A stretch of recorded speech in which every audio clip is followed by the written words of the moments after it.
Aujourd'hui, sur ce plateau, nous décryptons, monsieur le professeur, les principaux enjeux, les enjeux en coulisses d'une stratégie militaire dans un pays, une stratégie qui concerne également votre pays, la France, à savoir la stratégie militaire des pays occidentaux en Afghanistan. Une stratégie qui prouve de plus en plus son échec, son incapacité, son inefficacité à venir à bout de la crise afghane.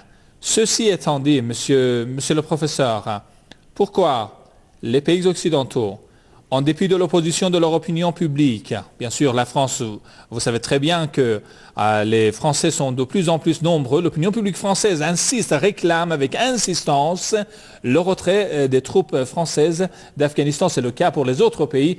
Et entre parenthèses, justement, cette protestation a récemment causé la chute du gouvernement aux Pays-Bas. Ceci étant dit, pourquoi les pays occidentaux, en dépit de cette guerre impopulaire, en dépit de cette stratégie militaire vouée à l'échec, insiste toujours sur la poursuite de cette stratégie avortée?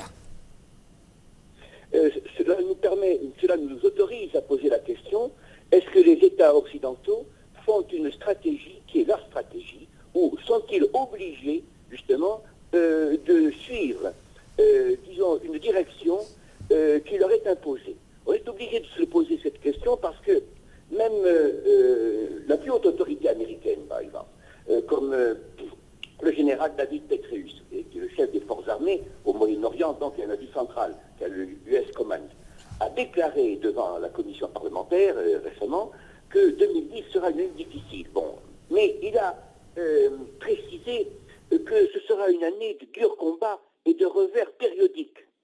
Il n'est donc pas lui-même certain de maîtriser les événements. Il manifeste là, si je puis dire, une passivité. Alors, la question qu'il faut se poser, la question directe et simple, en quelle main se trouve la stratégie dite occidentale? Elle se trouve que dans une seule main, c'est-à-dire elle se trouve dans la personnalité politique qui a intérêt à maintenir des troubles dans la région.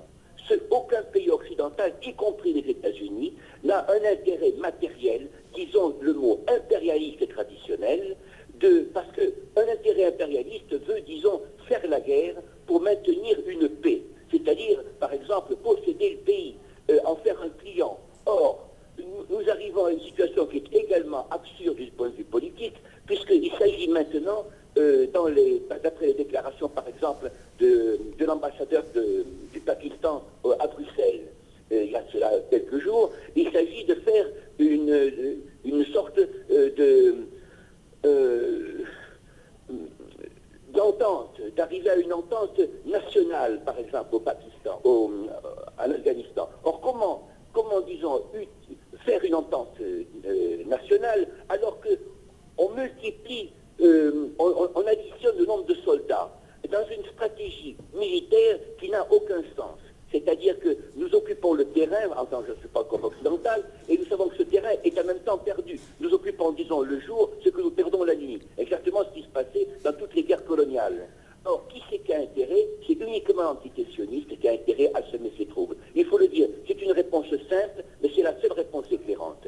Et c'est pour ça que les stratèges occidentaux, et y compris en premier, par exemple, les Pays-Bas, ont compris très bien que la situation est sans issue. Alors, pour qui se bat-on, voyez-vous? Avant la guerre de 1939, on dit qu'on ne va pas mourir pour Danzig. Est-ce que nous allons mourir pour l'Afghanistan? Mais qui est derrière la campagne d'Afghanistan? Monsieur Dortiguier. Et que vise la campagne d'Afghanistan, voyez-vous? Monsieur Dortiguier. À maintenir des troupes dans la région. Monsieur Dortiguier, alors pendant sa campagne électorale et après son arrivée à la Maison-Blanche, après son investiture, le président américain Barack Obama avait avancé ce slogan, cette devise du changement. Bien sûr, au sujet de l'Afghanistan, une guerre de plus en plus impopulaire pour l'opinion publique américaine, mais récemment, il a annoncé l'envoi de plus de 40 000 soldats, troupes supplémentaires en Afghanistan. Ceci étant dit, est-ce que vous voyez une différence là entre la politique afghane de l'administration Obama et la politique suivie par son prédécesseur George W. Bush? Non, justement, c'est la raison pour laquelle nous ne pouvons que dire que c'est la même politique, c'est-à-dire c'est le même cerveau, disons, qui est derrière la politique de M. Bush et derrière la politique de M. Obama. Mais qu'en aucun cas, il ne s'agit d'une liberté propre à M. Bush et d'une liberté propre à M. Obama. Et une toute dernière question, M. Dortiguier. Pendant cette dizaine d'années, depuis l'occupation de l'Afghanistan par les pays occidentaux, les États-Unis à la tête, dans quelle direction vous avez constaté des changements? Alors, autrement dit, qu'est-ce que cette guerre dévastatrice a apporté à la population afghane sur le plan de la prospérité, du développement, du rétablissement de la sécurité, ou bien c'est tout à fait le contraire qui s'est passé? C'est le contraire qui s'est produit. Cette destruction a été, disons, occasionnée sous un voile, sous un fanion soi-disant humaniste, de venir en aide à une population, d'assurer une scolarisation, etc. Non, le résultat a été négatif.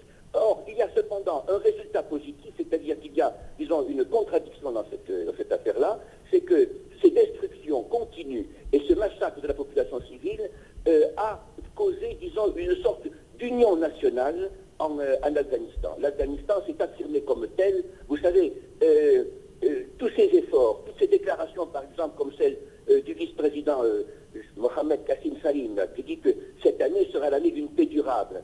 Ils veulent organiser, disons, ces dirigeants, une jirga de la paix. Mais cette jirga de la paix, il n'y a aucune distinction entre ce qu'on appelle rebelles et Afghans. Il s'agit là d'une affirmation des Afghans. Les Afghans se reconnaissent comme tels. Moi, je dis qu'il y a un syllogisme, vous savez, les talibans sont des Afghans, le gouvernement est un gouvernement afghan, donc les talibans font partie du peuple afghan, c'est-à-dire que l'Afghanistan doit se gouverner lui-même.